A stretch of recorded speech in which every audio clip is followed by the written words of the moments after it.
Hi everyone, আসসালামু আলাইকুম। Welcome back to my another Friday special mini video. অনেকদিন পরে একটা স্পেশাল ভিডিও নিয়ে চলে আসলাম। সচরাচর এই টাইপের ভিডিও নিয়ে আমি আসি না, বাই দ্য ওয়ে আজকে ফার্স্ট টাইম।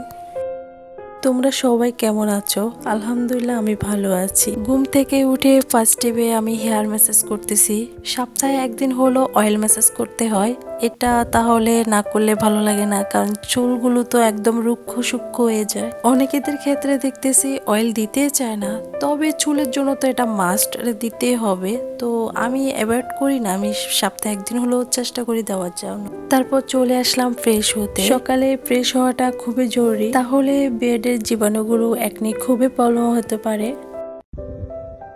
ফ্রেশ হতে এসে দেখি যে আমার মিররটা খুবই গোলা গোলা লাগছে, তো এটাকে গ্লাস ক্লিনার দিয়ে আমি একটু পরিষ্কার করে নিচ্ছি। কাজটা তখনই করতে ভালো লাগে যখন দেখতেছি চোখের সামনে কাজগুলো পড়ে আছে, এছাড়া তাহলে খুবই অলসতা লাগে।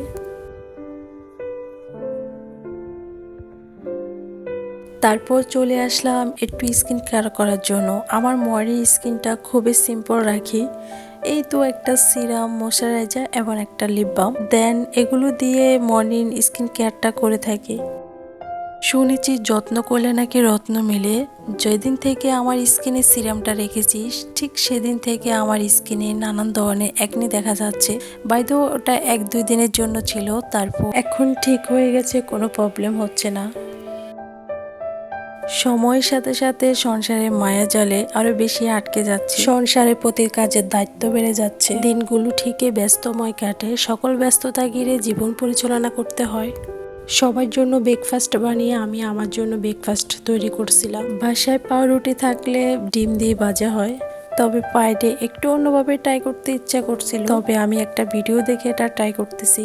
টেস্টের তুলনাতে ডেকোরেশনটাই বেশি সুন্দর ছিল, তবে দুধ ডালার সময় সামান্য একটু চিনি দিলে আরো বেটার রেজাল্ট পেতাম। মাঝে মাঝে এরকম ভিন্ন ধর্মের ব্রেকফাস্ট করতে আমার অনেক ভালো লাগে। আজকে দুপুরের জন্য কোনো ভাত তরকারি কিছুই রান্না করব না, আজকে দুপুরের জন্য লেটকা খিচুড়ি রান্না করব, সাথে ভর্তা। দেন আমি ডালগুলো প্রেসার কুকারে সিদ্ধ করে নিয়েছি, যেহেতু এখানে অনেক আইটেমে মিক্স করা ডাল আছে, তো 1-2টা চিটি দিয়ে আমি এগুলো সিদ্ধ করে নিয়েছি। কোনো মাংস ছাড়া ডালে চালে খিচুড়ি রান্না করতেছি। খুব বেশি ভিডিও ক্লিপ নিতে পারিনি, বাট কিছু কিছু ক্লিপগুলো নিয়েছি। আগে পোলাওগুলো একটু কষিয়ে নিয়েছি, এখানে তেলের সাথে আদা, রসুন, গরম মশলা সব আইটেমে দেওয়া হয়েছে। তারপর ডাল দিয়ে অনেক পরিমাণে ভর্তি পানি দিয়ে দেব, যেহেতু লেটকা খিচুড়ি।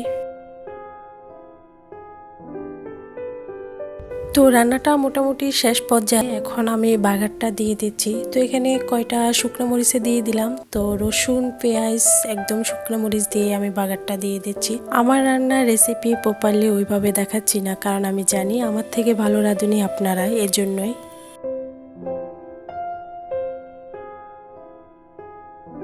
রান্নাটা হওয়ার পরে এখানে ভর্তার জন্য আইটেমগুলো দিচ্ছি। তো এখানে রসুন, পেঁয়াজ, এমনকি শুকনো মরিচও আছে, বাট শুটকি, তো এইটুকু দিয়ে আমি ভর্তাটা করে নেব।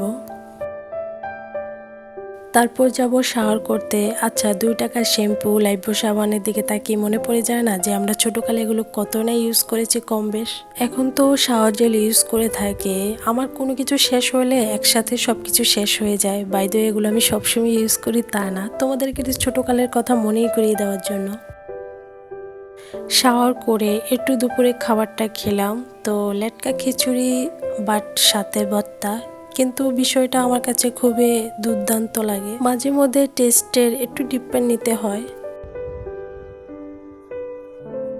খাবারটা খেয়ে ভর্তা এত পরিমাণে জাল হয়েছিল, তো ভর্তা আইটেম আসলে জাল না হলে ভালো লাগে না। তো বাসায় যেহেতু পেঁপে আছে, তো একটা কেটে নিজেও খাই, এমনকি সবাইকে দেয়। গাছেরই পেঁপে, কিন্তু অনেকগুলো পেকে গেছে, তাছাড়া এগুলো না কেটে খেলে এগুলো নষ্ট হয়ে যাবে।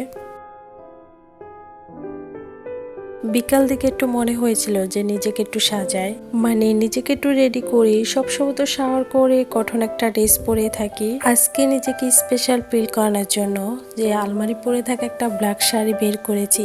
মাঝে মধ্যে নিজের জন্য একটু সাজতে হয়, মাঝে মধ্যে নিজেকে অনেক সুন্দর করে সাজিয়ে নিতে ইচ্ছা করে। ম্যাচিং করে দুইটা চুড়িও পরেছি। আমরা মেয়েরা সাজুগুজু করতে, পরিপাটি থাকতে অনেক পছন্দ করি। আর আমাদের স্পেশাল মানুষের জন্য অথবা ঘুরতে যাওয়ার সময় বা বেড়াতে যাওয়ার সময় আমরা সাজুগুজু করি। এছাড়াও না, তবে নিজেকে হ্যাপি রাখতে হলে এগুলো জাস্ট যথেষ্ট।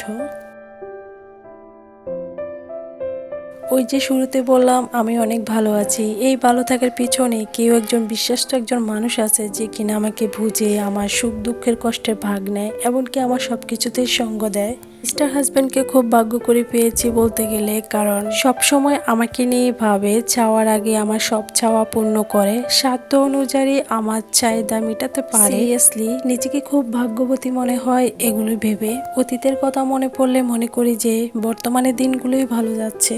মিস্টার হাজব্যান্ডের কাছে জোরজবরদস্তিভাবে কিছুই চাই না, যে তার সাধ্য অনুযায়ী আমাকে দেওয়ার ট্রাই করে।